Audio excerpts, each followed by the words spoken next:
So today we're starting our series on Sefer Shemot. We sort of introduced it last week, but we were doing the connection from Breshit. Before I share my source sheet, I wanted to just open up a discussion because we had a Shabbaton Mitzvah this Shabbat, and every Dvar Torah everybody gave, no matter where it was, everyone was talking about Moshe being reluctant to take the job. We're all familiar? You get the impression that Moshe is trying every excuse possible, like he doesn't want the job, and God's like making him do it. But like the chutzpah, and this is the guy that God picks to lead our people. It seems strange that Moshe, this great leader, why is he so reluctant in making up all these excuses? Okay, so I want to sort of reread what's happening, and but first thing what I want you to do, share with me why everyone thinks that. What makes everyone think that Moshe is reluctant to take the job? He says so. Okay, perfect. Yeah, he was giving all these excuses. Okay, now when I someone think he was. Can I say? I think that he grew up in Pharaoh's house, so maybe and then he married somebody not from the tribe also. So I think maybe he felt estranged from the Jews, and then he felt that he's coming from the outside. How is he going to tell them what to do? So maybe that's one of the reasons. Yeah, and people love to give classes on character development, how Moshe grows up from from only caring about himself, all of a sudden becoming the leader. A total change in personality. So I want to suggest a different approach. And based on two things. One is the cause for the problem is two. One is all the movies that people see about the Exodus and the Prince of Egypt and Moshe is what do you call it, Pharaoh's second son, and all the classic and the classic understanding of the story of the Exodus. If you forget that and the need to have character development, we'll see in a minute. I want to read it from scratch and try to explain it from a different approach, okay? I'll just give one example. If someone tells you to do something, you can either say yes or no. Now, let's say you think it's impossible to do it. I can say no and explain why I don't want to do it, or I can say yes and explain how can I do it. You understand the difference? In other words, when you're given a job to do, I can say, I don't want, like I'm lazy, I don't want to do it. In general, nowadays, when someone says no, what they usually give you is an excuse and not the reason. The reason is what everyone says behind his back, and the excuse is what he says publicly. Right? When I want to bring Israeli politics, if the prime minister says something, oh, that's not the real reason. That's the excuse. The real reason is this, that, but that's the excuse. Every politician, and more than that, are accused of that. It's called the reason. Is that the reason or the excuse? Which is normal. There's nothing wrong with it. I mean, that's the way people are. What I want to claim is when God tells Moshe Rabbeinu, he gives him the job, but I want to show you, it could be he's agreeing to the job, but the problem is he's asking God how to do it, which is a legitimate question. So we're going to take a look at it, and we'll begin our study. Actually, I'll start the source sheet now. Let me just check this. There were a lot of things on the chat. Let me just check that real fast. Okay. Oh, being humble. Let me take that real fast. Please give me more information. Okay. You can get, that's a good point. And humble. I can't read that one. Oh. Okay. So someone might not want to take leadership because he's humble and he knows that leadership corrupts people. Now, if everyone is humble and thinks that way, the wrong people become leaders. I don't have to give you examples. Right? When people were qualified for the job, and don't want the job because they're humble, and people aren't qualified, dafka want the job because they're power hungry, that's a danger. And the power hungry people who take the jobs usually is because the people who should take the job think it's a mitzvah not to take the job, to be humble. That's we'll talk about another later on. Okay, let me share my source sheet. And what's good about this share this week is that everyone did the homework. Because yesterday we read Parshat Shemot. So it's not a shir on Parshat Shavuot, but it's a shir on Sefer Shemot. But the I'll just read my introduction here. I gotta share my screen, make sure I do this right. Okay, here we go. And here's our source sheet. Hope we got that right. Okay. So it's how to study Chumash one book at a time. Shemot story number one. Class number one. And why the book is better than the movie. We explained that. And the burning bush or Mission Impossible. We'll now explain, and I play with my mouse. Okay. So when we study Sefer Bereshit, in case you didn't pay attention, we focused primarily every time God spoke to man. It was my whole point. The main topic of Chumash is God's relationship with man. And therefore, whenever God speaks to man, it makes sense that that should be critical to our study. We focus primarily on those, especially whenever that hitgalut, that revelation, had a lot to do with the covenant. First, the covenant between God and all humankind, and then God and Avram Avinu starting the nation. We didn't do every single one, but those are the main ones, especially Brit Milan, Brit Ben Abtarim, in light of Brit Keshet, and the flood, and the story of the flood. Okay, therefore, it only makes sense. We're going to start a study with Sefer Shemot, because we're not going to read the whole book. We're going to focus on the mega theme. It makes sense to start with the first time God reveals himself to Moshe Rabbeinu, which is at the burning bush. But I want to show you, to understand the revelation at the burning bush, you have to take into consideration everything that would happen in Sefer Bereshit. It would be so easy to identify. Now, just a quick, we've done this 100 times, maybe not 100, but 10. Just a quick reminder of the main Brit, which will be the story of the Exodus, and I can prove it from the Haggadah. Because in Haggadah, when we tell the story, we thank God for fulfilling Brit Ben Abtarim. We talked about the two conversations in Brit Ben Abtarim in our last two shiurim. But I just want to review the second conversation, which is about future possession of the land, which relates to the Exodus. In the second conversation, God tells Moshe, Ani Hashem, I'm God, who took you out of Ur Kasdim. We'll echo that in the Ten Commandments in Sefer Shemot. And I'm giving you the land so that you can possess it, to become sovereign, to become a nation. And Avram asked the difficult question, which we try to explain, he's not doubting God, but he wants to know how and when it's going to happen. And then we prove it from God's answer, where God answers, B'mayda with Yedo Teda. Avram Avinu, even though he just conquered the land and gave it all back, wants to know how it's going to happen. He doesn't have children. He doesn't have land or anything yet.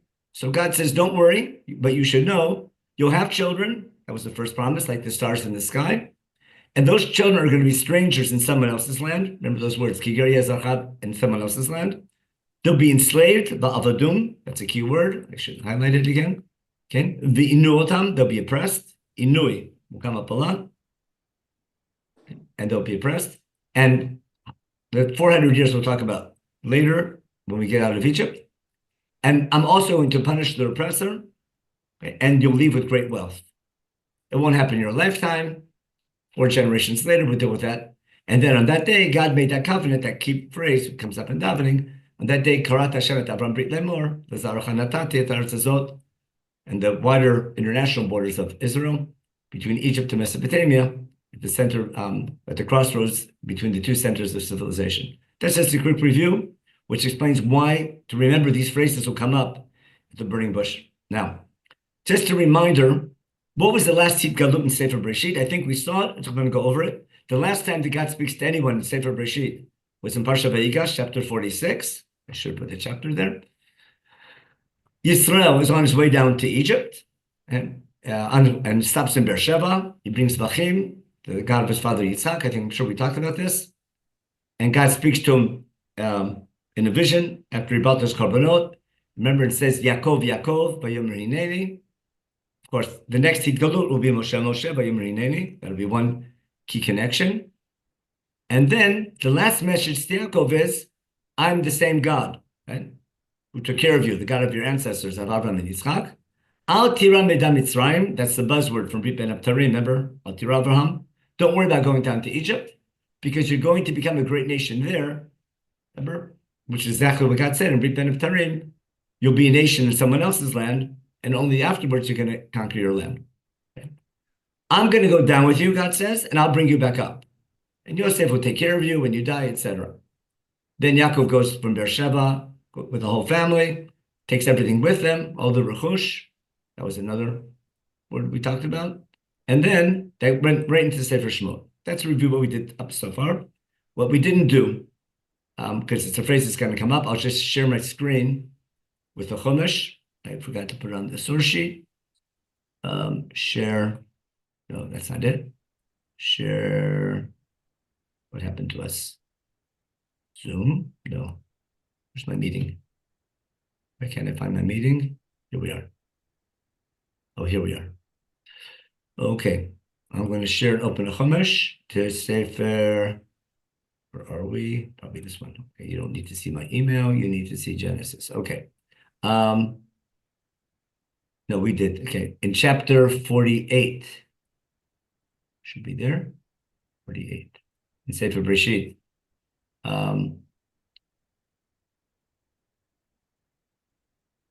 The famous Hamal Yaakov gives his blessing to Ephraim and Menachem, and his final blessing to Yosef that he's have a double portion and his children are included. And the last thing that Yaakov tells Yosef, Yosef,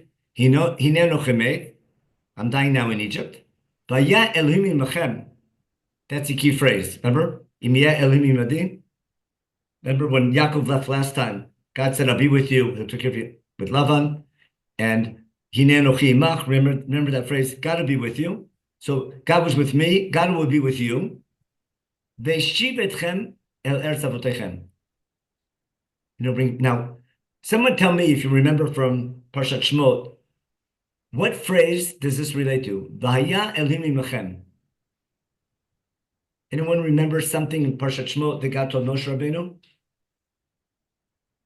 And the Lashonos of Geula.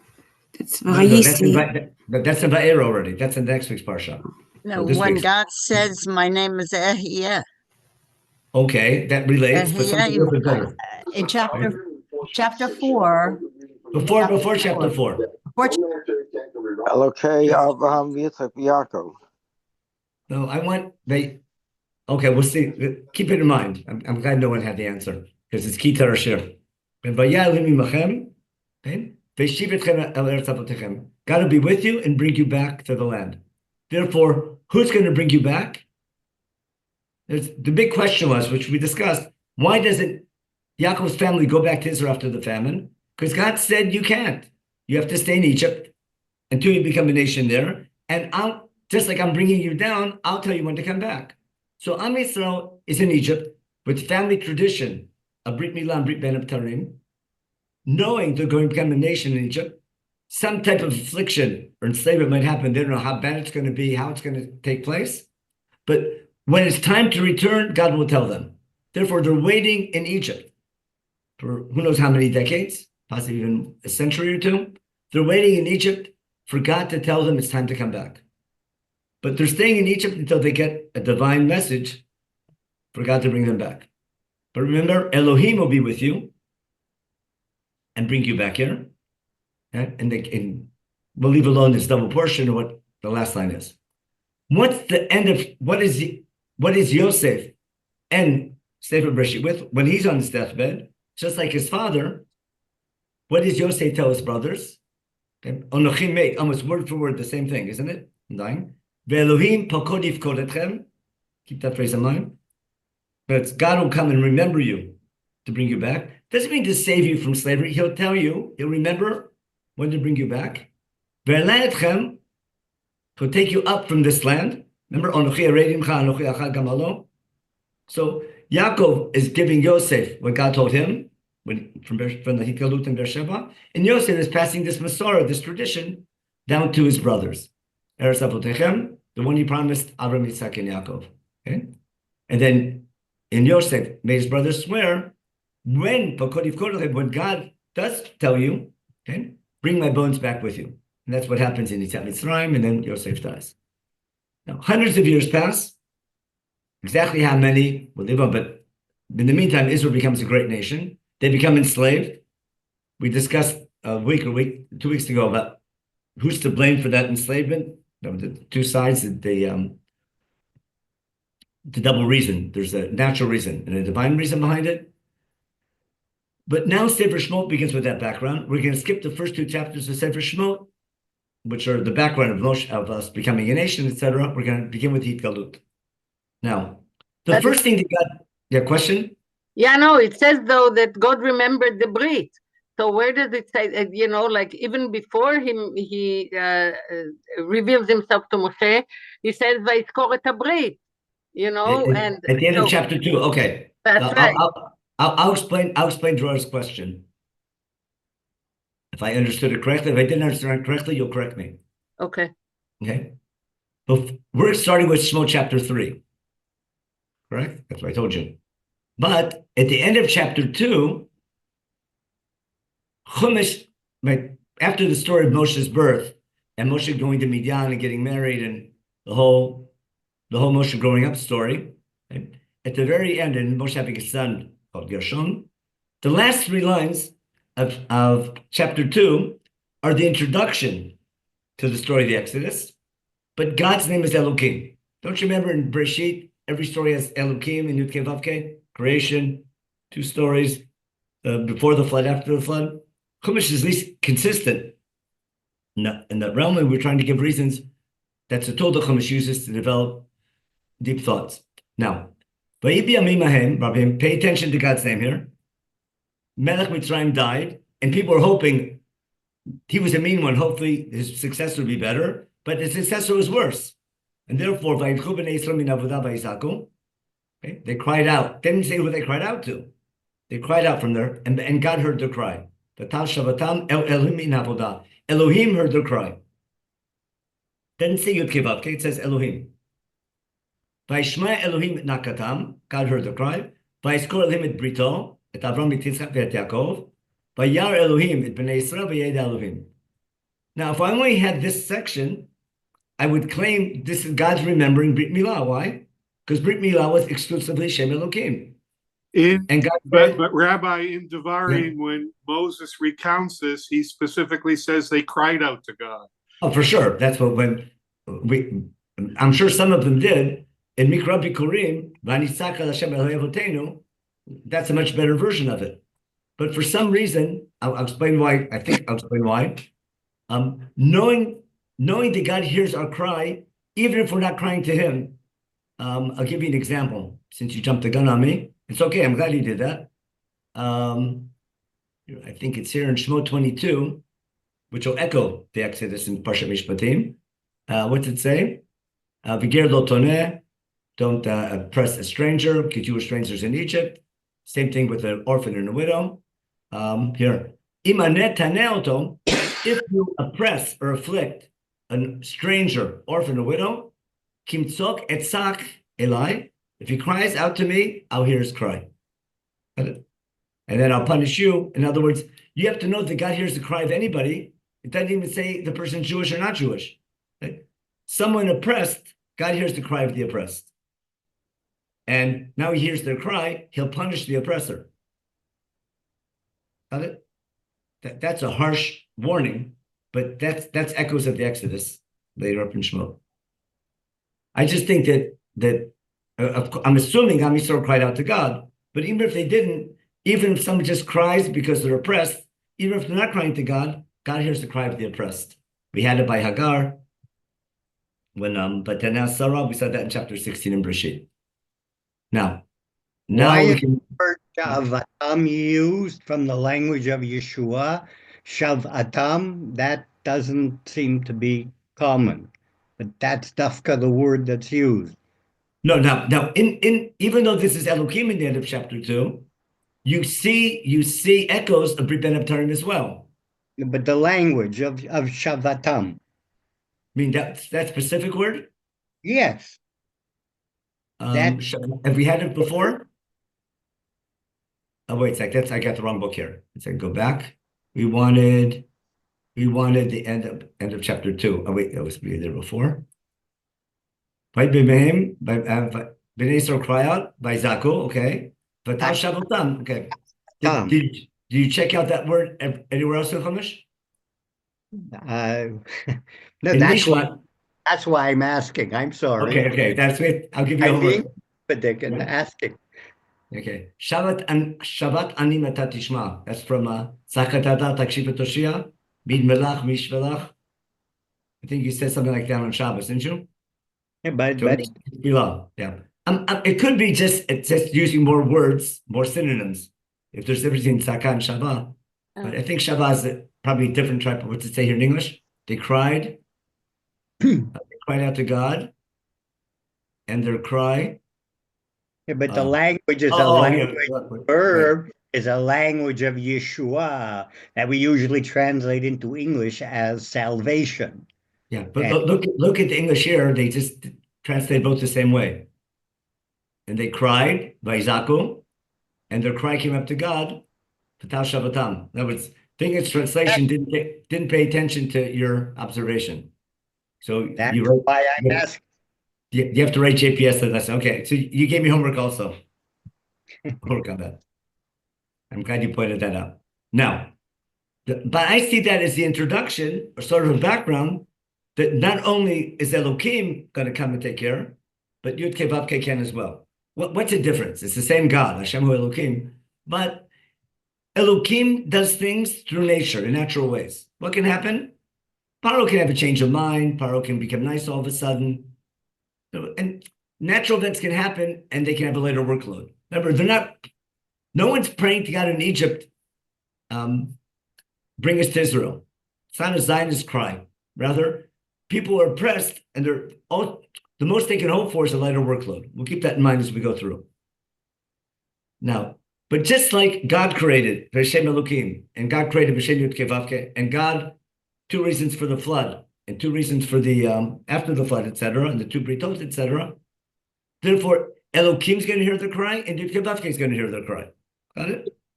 And the detailed story will be Yud Kei Vav, and they're all going to come together in Parsha Va'era. Don't worry, because Hashem Hu Elohim. So what you're saying is that even though it had Yud Kei Vav Kei in the Brit, they're putting it together now with Elohim and Yud Kei Vav Kei together. That's what you're saying. Yeah, that's what Chumash is going to tell Moshe Rabbeinu. Okay, what do you call it? I'll just show you. I'm jumping ahead. I didn't want to get there today, but as long as you're asking good questions, chapter 6. Here we are. Remember Parsha Va'era? Elohim tells Moshe, Ani Hashem. Got it? When I appeared to Avraham Yitzhak in El Shaddai, I didn't make myself known. I talked to them, but didn't make myself known. B'Shem Yud Kei Vav Kei. Now, Pasuk Dalet is clearly Brit Milah. V'gam hakimoti et briti itam. That's word for word Brit Milah. To give them Eretz Canaan, that's Brit Milah. Eretz B'Grem is Brit Milah. Asher Garoba. Okay, that's that. And then Pasuk Hey, V'gam. In addition, I heard Nakap b'nei Yisrael Asher Mitzrayim ma'avidim otam. That's clearly Brit Ben Tarim. That's again Na'aka now, another word for crying out. Right. Okay. Veskor Briti, that's Brit Ben Tarim. And therefore, God's going to fulfill Brit Ben Tarim in Pasuk Vav. And then we'll have Brit Sinai, which will be primarily Brit Milah and Brit Ben Tarim at Har Sinai. And then we'll get the land. The land was promised in both Britot. And therefore, he'll give the land that he promised Avraham, Yitzchak, and Yaakov, B'Shem Elohim, and he'll give it to him as Yerusha, like he promised in Brit Ben Tarim, and therefore Ani Hashem v'lo acher. Okay, again, we're jumping ahead to next week already, but your questions are good. And I just want to show you that it's just the same pattern that we had in Breshit, we have in Shemot, that's all. It sounds confusing, but I think it's important. And now, in fact, remember your question, because your question is so good, Moshe Rabbeinu is assuming when he comes to Israel, they're going to ask the same question. Right. You understand? Yeah. What people thought was an excuse, you'll see it's a really good question. Because now, people think that Moshe grew up in Pharaoh's palace because it's in all the movies. Right? It doesn't say that in Chumash. Pharaoh's daughter is running an orphanage. Not it? Right? She's rebelling against her father. It's classic. Right? Her father has his thing, and the king's daughter cares about human beings because she's a female. And females are always better characters. Okay? And she has a mean father. She's rebelling. And she's saving innocent children. Do you follow? Now, she's like a son to Bat Paro. It says, it's when Moshe grows up, she's like a son. That means Moshe has protexia with Pharaoh's daughter. But who brings up Moshe? His mother. And his mother gets paid for being his mother. That's the most Jewish thing Miriam did, remember? It was such a great chap. He says, hey, I'll do you a favor. I'll get some Hebrew lady to nurse the baby. And she pays him for it. Now Moshe gets the baby back, and then when he grows up, he has protexia, and he's got protexia about Paro's house. It doesn't say he's the prince of Egypt. It doesn't say he grows up in the palace. And if he does something wrong, he's got to run away. And he's running away. It doesn't say anywhere that he was the prince in Egypt. That's all. It makes more sense to me that Pharaoh's daughter is a rebellious teenager, and she's the hero in the story. But she takes care of Moshe, and she names Moshe, but not Pharaoh himself. It could be Moshe was Pharaoh knew about it and couldn't do anything to his daughter because still he's a father. But that's my understanding. It doesn't say anywhere it's a prince in Egypt anywhere. Okay, now, okay, right. Then Susan's right. It doesn't say it's an orphanage, but I think what do you call it? She's aware of what's going on. That's for sure. If she sees the baby crying, why would it could be a one-time thing? But maybe that's the way she was. Maybe didn't have a big orphanage. But again, maybe I exaggerate by saying she's running an orphanage. Maybe then she would get in trouble. But at least when it comes to Moshe Rabbeinu, he has protexia in her house. But she's like a son to Bat Paro, not a son to Pharaoh. Okay? Okay. His mother had him, but he was free to go. When you grow up with your mother, he knows his family. He went back and forth. He's not in jail. Why can't he visit his family? The people brought him up. Now, I'll prove to you in a minute, he knows who God is. When he runs away to Midian, he's aware of his Judaism. Because why? We'll start right there. When God introduces himself, whenever there's revelation, how does God introduce himself? Not like Aristotle, I'm the God of creation or something like that. It doesn't give all these proofs. He identifies himself that Avram Avinu, I'm the God who took you out of Ur Kasdim. That wasn't your father Terach, that was me, who had all those events. Right? And he tells Yitzchak, I'm the God of Avram. And he tells Yaakov, I'm the God of Avram and Yitzchak. Understand? And therefore, after the first thing God does, he gets Moshe's attention. Okay? And the fact that Moshe is asking questions, that's great, isn't it? Moshe something doesn't make sense. Right? It doesn't make sense that this bush is burning and nothing's happening to it. He's inquisitive. He's asking good questions. And the word riyah, to say by Yar Hashem Kisar, they wrote, again, I don't want to do the first, I'm not going to want to skip that part, but that's part of his character development for sure. I mean, not character development, it's part of his character. He's inquisitive. He sees what's going on. He does things about it. He was bothered by the people fighting. He's bothered about, he's thinking all the time. He's asking questions. Now, once God gets Moshe's attention, let's look how Moshe identifies himself. Okay, someone, Ruth, checked it out. Root of Shava, Ha, Shin Vav, of the cry, like Shava. Yeah, Shava is Shin Vav Ayin. Yeshua, salvation, is Yud Shin Ayin. It's two different roots. Two different roots, okay. So it's not the same word, but God could still Moshiach from a Shava and Tzaka. Okay, that's fine. Now, let's get started now with God's revelation. Let's get back to work. And here we go. Okay. I actually have this. God sees. See God sing, Vayar Hashem, Kisar Dirot. We'll talk about sight when we get to Har Sinai. But sing is a big theme through Chumash. Because sing doesn't mean just to see, it means to understand. If you see what I mean. Elohim calls them from the snare. That has to go back. We'll deal with this when we get to Har Sinai. And then Moshe V'Yamri Hineni, that's tying back to Yaakov V'Yamri Hineni. And therefore he says this place is special, etc. And how does he identify himself? He says, I'm the God of Avram, Yitzchak, and Yaakov.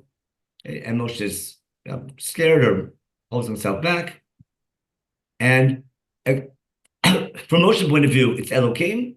We'll see later, but from the narrator's point of view, it's always Yud Kei Vav Kei. Now, we're going to make a big deal here. I'll just read these now, and then we'll do them. Now, I'll go right to the English Hebrew here. I copied again in English Hebrew the whole section. Again, what's God's opening word to Moshe? I am who? I'm the God of your ancestors, the God of Avram, Yitzchak, and Yaakov, which means Moshe is aware of the Britot and their history of Avram, Yitzchak, and Yaakov. God doesn't tell him those stories. He's aware of it. And that's how God identifies himself. He's from Shevet Levi. Aaron's aware of it, and the people are aware of it. Why shouldn't they be? It doesn't mean they had Sefer Breshit, but they had family traditions of Brit Milah and Brit Ben Abtarim. They must have had, and we saw that Yaakov gave that over to Yosef, and Yosef gave it to his brothers. And it makes sense. They took it to their children. Now God speaks again after he identifies himself. And I'm going to put here, I need a quotation mark right here. I want you to follow now. God starts speaking to Moshe Rabbeinu, and I want you to tell me what the problem is. I'll sort of give it away here. What's God saying? I've seen the suffering, that's Brit Ben Abtarim, of my people in Egypt. I heard their tzaka, and I know their pain. Again, the verbs seeing, hearing, and knowing. Later we'll see remembering. We had the same thing by stone. I don't want to get sidetracked on that, but later we'll have to follow all these verbs. We had them at the end of chapter 2 as well. Now, what's God saying? Because I heard their cry, and I care about it, therefore, ve'ered latzilo me'ad Mitzrayim. Therefore, I'm going to go down. Remember, therefore, I'm going to come down. Remember, by the burning bush, God came down. I'm sorry, by Migdal Bavel, ve'ered Hashem lirot, by stone, erdana ve'eret. So therefore, God's coming down to save the oppressed people from their oppressor in Egypt and bring them to the land, the good land, a white land. And for the first time, Israel is called Eretz Habat Chalav Udvash. It's the first time here. To the place of the 7 nations, which is the Lashon of Brit Ben Abtarim. So I have 2 key phrases of Brit Ben Abtarim. One is the Inui, and God hearing their cry and bringing them to the land of the 7 nations, and God saving them from their oppressor. So basically, right till now, this is information, right? Now, now I heard their cry, and I see the pressure. Now, someone tell me, is there any difference between Pasuk Zayin and Pasuk Tet? Pretend you're a teacher, okay? And you're grading this composition. What's wrong with Pasuk Tet?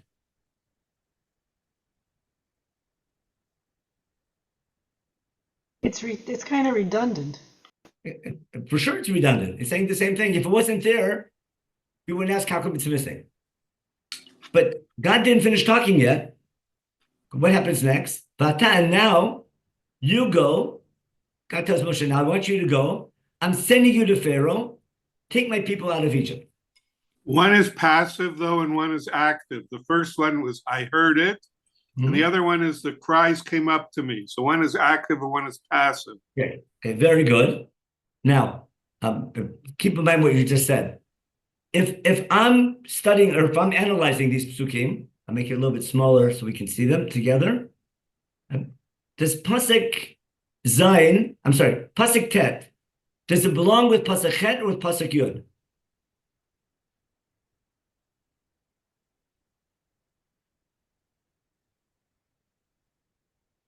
With Yud. It should go with Zayin because it repeats it. It just expands it, but saying who are the oppressors. Okay, so I'm going to put both your answers together. Doris explaining why it's extra, but whoever mentioned before explained why it's different. But here God is active, and therefore, what's God saying? I heard their cry, therefore I'm going to take them out of Egypt. And then he says, their cry was heard, therefore you take them out of Egypt. And it is atab in both psukim. Atab, I heard. Atab, you go. That's right. These 2 match each other. Atab. In other words, here, Pasuk Zayin and Chet is information. That's it. God's giving you information. It's good to know. But what do you do with that information? Now God's saying, you have a job to do. This is a mission. Understand? Now let me ask you a question. It comes up in the Haggadah. If someone asked you, who took us out of Egypt? What do you answer in Haggadah? Who took us out of Egypt? Hashem. Hashem. If you read Chumash, who took us out of Egypt? Moshe. If you read Chumash carefully, who took us out of Egypt? Hashem. The Egyptians. What do you mean? We were thrown out of Egypt. We left Egypt not because we got permission. We left Egypt because we were thrown out of Egypt. You Yeah, understand? because they were made to throw us out. It's not like they did it out of their own goodness of their heart. It sounds like Hamas, like did they let them out or were they forced? No. They're forced out. We'll see later on to serve their God.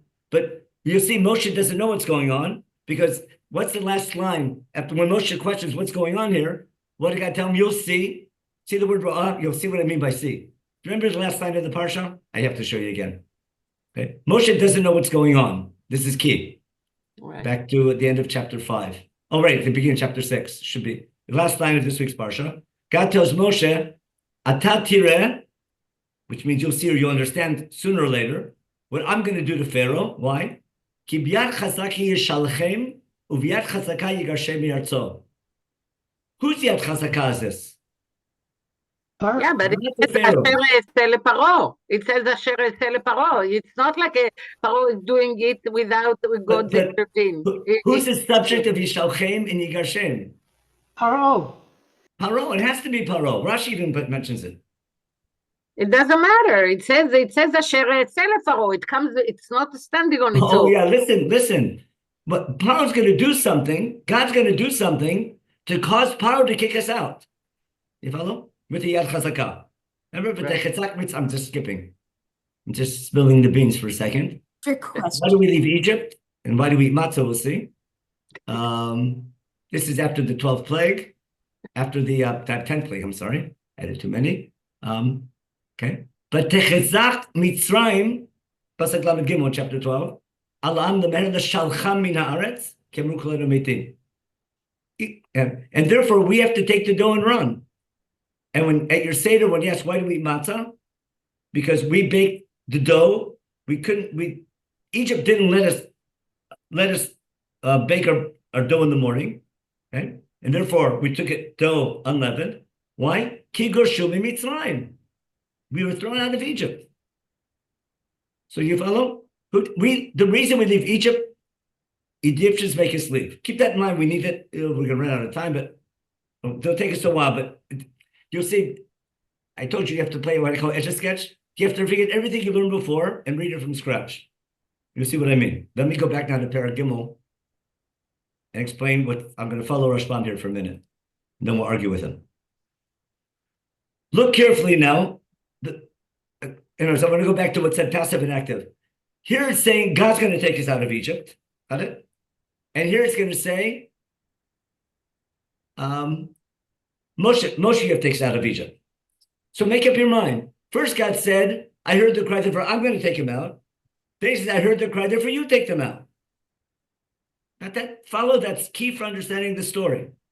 And when I was young, we used to watch movies and things like that. There's Academy Awards, whatever they're called. Who gets the award? The producer or the actor? Or the person right now? When you see a good movie, who gets the credit? Right? The actors, the writer, the producer. Of course, there's gifts. There's awards for all of them. But the question, who gets the credit? Now, in our Seder, we don't even mention Moshe, right? Then we'll see this is going to explain all Moshe's questions. If I want to, it's football season still, right? Okay. Is Moshe going to be the quarterback running the plays or calling the plays? You follow? Is Moshe going to run the game? Is the quarterback going to basically run the game? Okay. Or is the head coach going to run the game and the quarterback has to just call the plays? You'll see how this will explain everything in a minute. Now, put yourself in, a joke I tell my students. So put yourself in Moshe's shoes, but his shoes are off. So put yourself in Moshe's predicament. God just told you, okay, Moshe, an ex-con, right, wanted for murder in Egypt, ran away, he was gone for who knows how long. God tells Moshe, I want you to go now. I'm sending you to Pharaoh and take my people out of Egypt. Now, let's say Moshe is a good guy. Let's say he's Moshe Rabbeinu, okay? And he wants to do the job. What's he supposed to do? Is he going to say no and why I don't want to? Or yes, but how can I do it? What makes more sense? Okay. He's going to explain, I'd love to, but how can I do it? Listen to God's answer. Remember, God's answering Moshe's question. Okay, remember Moshe's question. Right? Moshe's asking, well, listen to Moshe's questions. God said, I'm sending you to Pharaoh, take my people out of Egypt. Okay? Moshe is going to deal with both of them. Okay? Moshe asks, who am I to go to Pharaoh? What's that mean? Can anyone just go into Pharaoh's palace? No. Yeah. And don't tell me he's Pharaoh's son, but he's wanted for murder, so maybe not anymore. But not anybody, and even if he could go in, Moshe can't go into Pharaoh's palace as Moshe Rabbeinu. He has to go in as a representative of the Jewish people. Understand? He can't go he has to come as the people's representative. And therefore, when Moshe says, who am I to go to Pharaoh? Right? Number one, I can't get in. And number two, I'm not the leader of the Jewish people. Understand? Question number two, and let's say I'm the leader of the Jewish people when I go there. Okay? How can I take him out? He's giving, but this is what I call mission impossible. God's giving Moshe Rabbeinu a mission. Pasuk Yud is a mission. You go to Pharaoh and take my people out of Egypt. So let's say Moshe says, yes, I want to do it. If he does, how can he do it? And what's God's answer? Don't worry, that's not your job. I'm going to take him out of Egypt. I need you to run the place. You follow? Listen carefully. What I want to show you is that all through, this is called Moshe's in the dark until Choshech. We'll see. But God needs Moshe to run the place, but Moshe doesn't know the master plan. It's not Moshe's job to do the master plan. Moshe doesn't know how many plagues there's going to be. God has a plan that Moshe doesn't find out till the last minute. Moshe's job is to listen to God. And God said, Moshe Rabbeinu, I have it covered. I need you to listen to me and be an Eved Hashem. Not it? But you're not an officer yet. You're a soldier. You're just starting. I need you to follow orders and run the place. Don't think too much. Meaning what? I mean, ask good questions, but I'll be with you. It's not your job to make this strategy. I'm going to take him out of Egypt. I need you to run the play. Got it? And therefore, Moshe asks the question, okay, who am I to go to Pharaoh? Okay? And how do I take them out? And God says what? Ki eyeh mach. Remember? Remember what Yaakov told Yosef? Yaakov leaving. This is key, right? What happens? I know it's just a later yeah, but that relates to this. But the main thing God's saying is, don't worry, I'll be with you. It's not, don't worry about it. I'll take care of the plan. I'll be with you, and therefore just go. I'll give you like plague by plague. Okay? Now, here's the sign that I'm sending you. You'll see why it's in blue in a minute. And then when you take the people out of Egypt, serve me on this mountain. Got that? That makes no sense at all. Now, when you read this on Shabbos, see the blue? Is blue going with the ratio of the Seifa? Meaning, is I'll be with you, and this is a sign that I'm with you. Got it? And then part two, when you come out of Egypt, serve me on the mountain. Or don't worry, I'll be with you. And the sign that I'll be with you is what? When you get to Har Sinai, right? When you get out of Egypt, you'll serve me. Which makes no sense. You follow? Let me show you. I'll go down. I'll show you what Rashban does with these psukim. He matches it up beautifully. He says, Moshe's mission is, you go. I'm sending you to Pharaoh. Forget the left column. Just look at the right column. I'm sending you to Pharaoh. Moshe asks, who am I to go to Pharaoh? And God answers, I'll be with you. And the sign that I'm with you is the burning bush. Don't worry. The sign that I'm with you. Just like God tells Gideon later on, a couple hundred years later, God tells Gideon, go to war. When you go to war, you take a risk that things might get worse. When God gives you a job to do, and what you're doing can endanger the Jewish people, you want to make sure that you're doing the right thing. So when Gideon says, Hashem imchai gibor chayil, go to war against the Midianites, if Gideon listens, it might bring a disaster to the people. You follow? He wants to be 100% sure that God's talking to him. He needs an oath. Remember? He's not doubting God's existence. He wants to make sure that God's going to be with him when they go fight against the Midianim. Remember that story? It's the same thing here. Now tell me, Is there a danger in Moshe asking to go serve their God? Of course there is. It doubles the workload. Moshe understands the danger. Moshe's worried he can cause more harm than good, which is his question at the end of chapter 5. And therefore, Rashbam explains, God says, I'm sending you to Pharaoh. And Moshe asks, how can I go to Pharaoh? Who am I? I'm not the leader. And God says, don't worry, I'll be with you. I'll take care of that. And the sign that I'm with you is this burning bush. Now, other Parshim say the sign is that this is the sign. They read it differently. I'm gonna read like Rashbam. You see why he's right on the mark? And here's his key point. God tells Moshe, take my people out of Egypt. Moshe asks, he's asking, how do I take them out of Egypt? It says, let's say I get to Pharaoh. How do I take him out of Egypt? And God says, here's the plan. Tell Pharaoh we need to go out of Egypt to serve God on the mountain. Now, Rashbam explains it's fetching, but he proves it from the rest of the story. Because what's God's master plan? Let me stop the share for a minute so I can see people. Okay. Rashbam, there's amazing Rashbam. We started today. Again, we need another week on this. The topic is so awesome. Okay. Rashbam does tremendous analysis of the story. He says, what's God's master plan? God's master plan is simple. He says, I'll disagree with this part later on, but Rashbam claims, if I go to Pharaoh and ask for freedom, he would never say yes to that. That's impossible. If I ask for religious freedom, if I ask, give us a week off so we can go a 3-day distance to serve our God in the desert, maybe he'll say yes to that. Understand? She says, what's the plan? A white lie.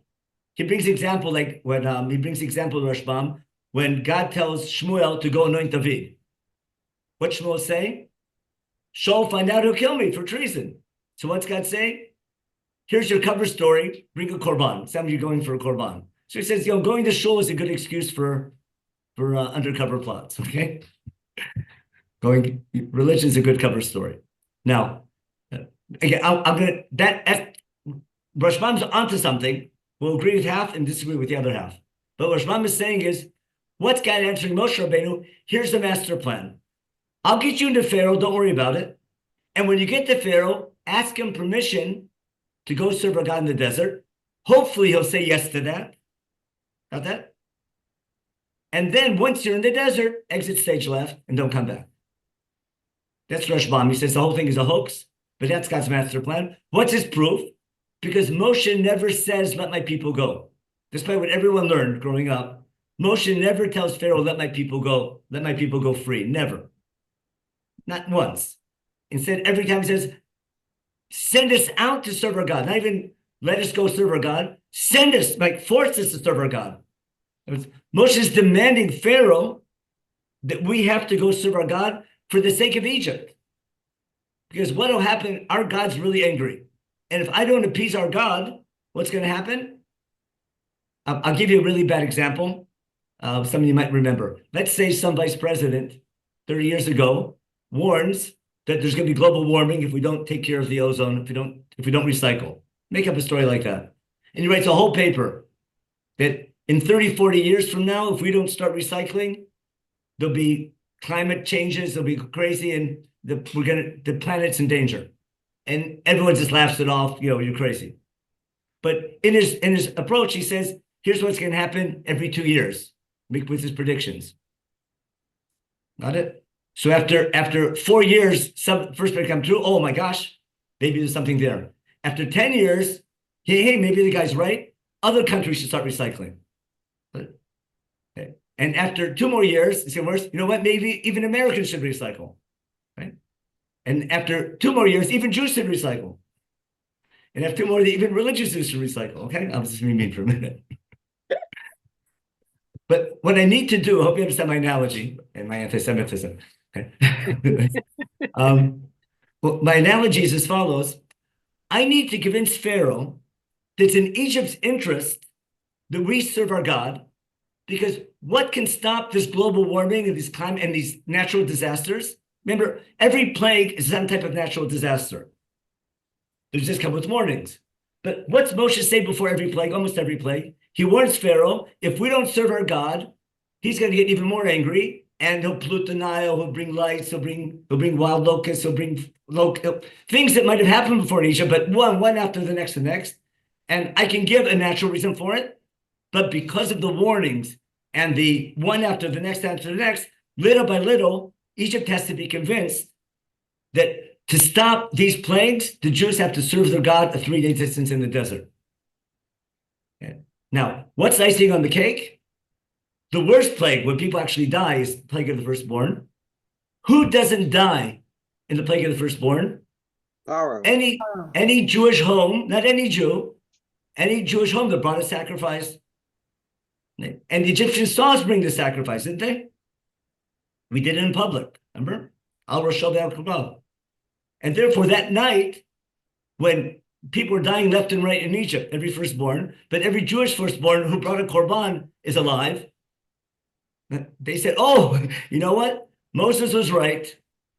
And they demand we leave to go serve our God. Pharaoh, even after 10 plagues, doesn't set us free.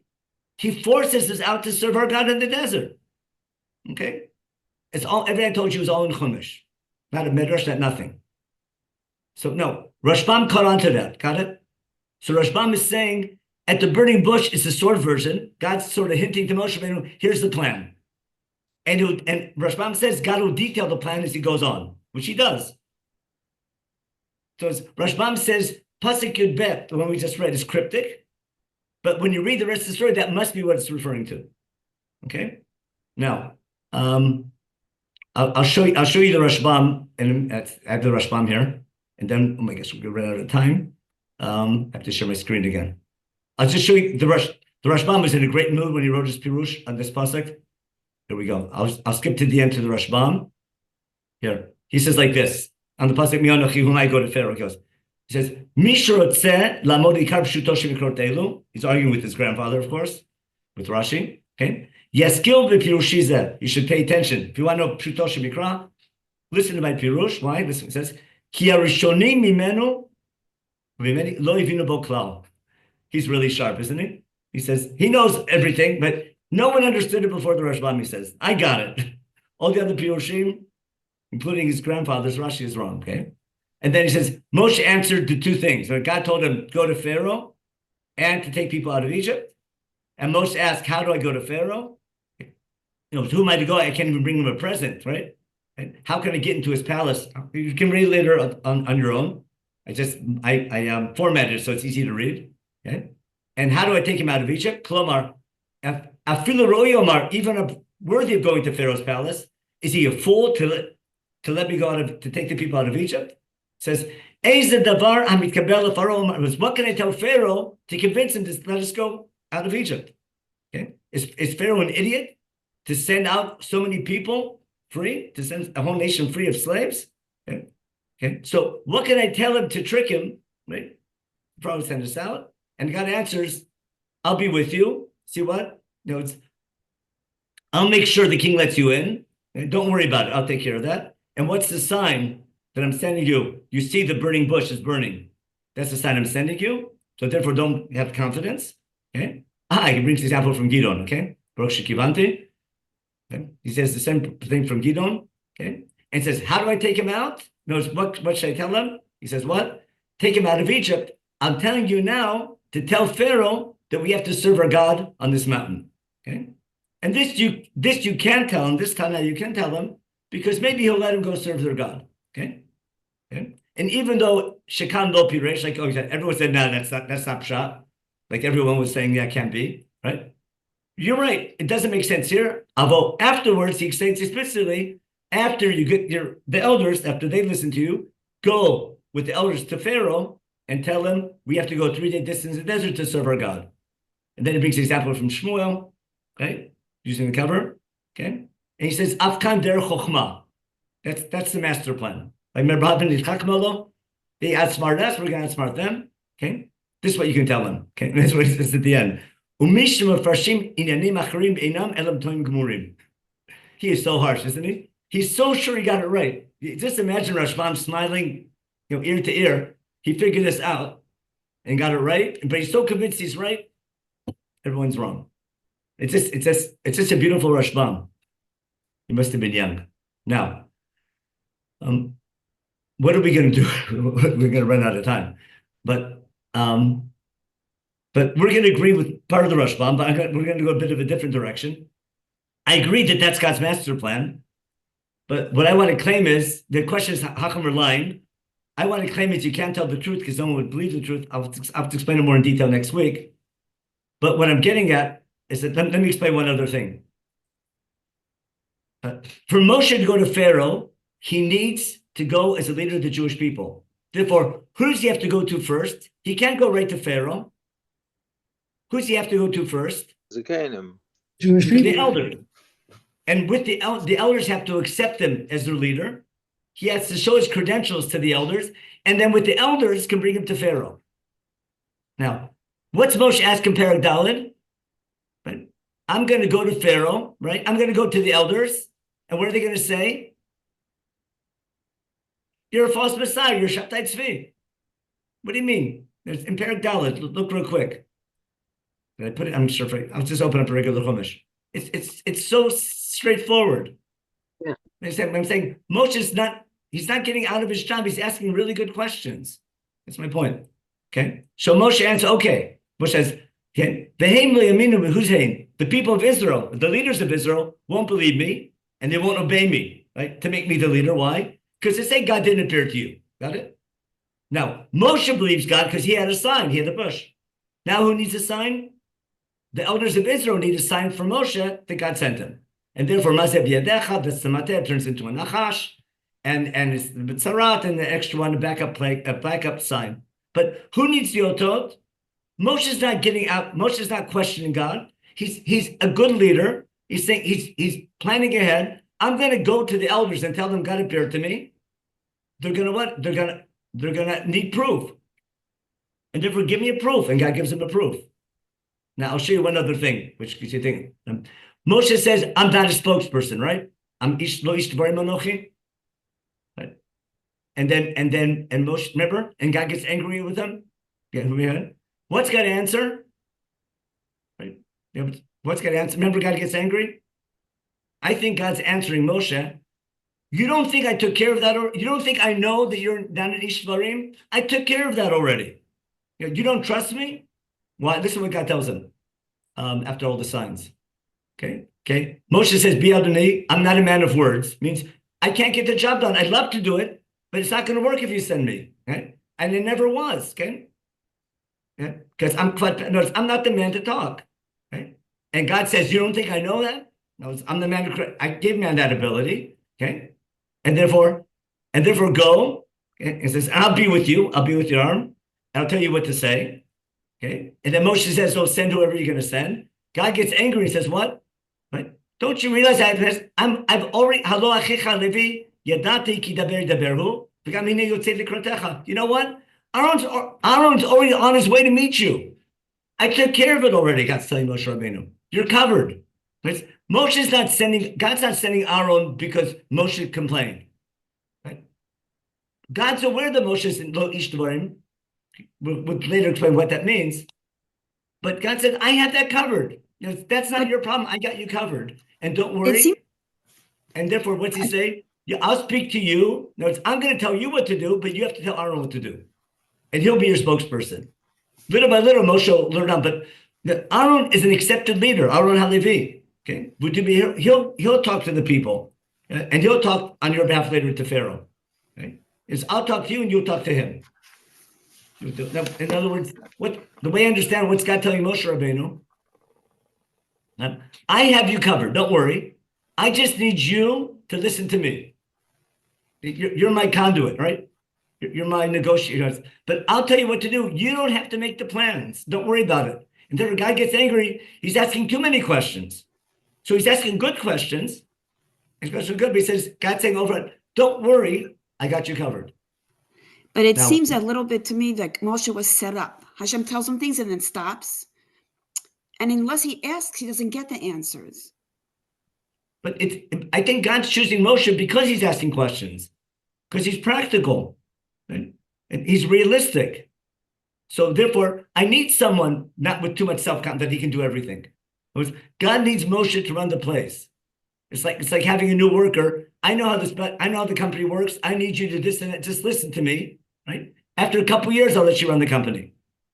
In the meantime, learn to listen to your boss. Okay, I got you covered. That's exactly the beginning of the story. Exactly. Moshe turns aside to try to curious about what's going on with this bush that seems to be burning. And then it says, the pasuk says, Vayar Hashem, or Elohim, I don't remember. Yeah, But that's right. Vayar, it's very interesting. The only when Moshe turns aside does God quote unquote see. What do you mean he sees? He sees There's a Vayar Hashem Kisaderot. Let's see the Bilam Matcha is seeing for sure. I hope you see my point. Wait, we have a lot more to do. I know my time's up. I only got half of it done, but the story gets way better. I'm saving the best part for. But the way that today I wanted to show you that Moshe Rabbeinu is a good guy. I know it's all these things. He's not the Prince of Egypt. He's not reluctant. He's not giving excuses. He's a great leader. God knows who he's picking, right? And he needs someone asking questions. But God has to explain to Moshe Rabbeinu, I'm going to take him out of Egypt. I need you to listen to me. Now, the best I get, one thing, one shul rabbi, fine, right? When God gives Moshe the message, what Rashbam brings, he doesn't, I'm going to argue with Rashbam on this point. Because when God goes to Moshe, where are we here? When God goes to Moshe and tells him, we'll skip he says, when I'm going to go to the people, Moshe says, I'm going to come to Israel and say, God spoke to me. Okay? They're going to ask me, what's his name? How many names does God have? I mean, he has two names. Assuming Am Yisrael knows the Masorah of Brit Milah, Brit Ben Abtarim, Shem Elokim, Shem Yud Kei Vav Kei. So they're going to ask, what type of redemption is this going to be? Is this respite a little bit? God will help out, or is this Brit Ben Abtarim finally? Right? And then God's answer, we'll see Rashbam. This is God's answer is basically my name is Yud Kei Vav Kei, but we'll deal with that later on. And then therefore go gather the elders of Israel and tell them Yud Kei Vav Kei. Sorry about that. Go tell them Yud Kei Vav Kei, the God of Avraham, the God of your ancestors, appeared to me, the God of Avraham, Yitzchak, and Yaakov. And here's the big word: Pakod Pakarati Etchem. What Chazal says, that's mamash. That's exactly the Masorah. Remember, Pakod Yifkod Elohim Etchem. That's the sign. And I'm going to take you out of your suffering in Egypt. Okay? That's Yaakov to Yosef, and Yosef. That's God to Yaakov, Yaakov to Yosef, and Yosef to his brothers. And that's Brit Ben Abtarim, to land in the 7 nations. Okay? Now, they'll listen to you. Again, Moshe can ask later on, why would they listen to me? So we could give the otot. But once the elders listen to you, then you can go to Pharaoh. Then you with the elders can go to Pharaoh because you've been accepted as the leader of the Jewish people. Therefore, you have to go with the elders to present your credentials and tell Pharaoh that what? The God of Ivrim has happened upon us. We have to go a 3-day distance in the desert to serve our God. Now, the problem with Rashbam is as follows. According to Rashbam, this is a better plan. But what's God telling Moshe Rabbeinu? But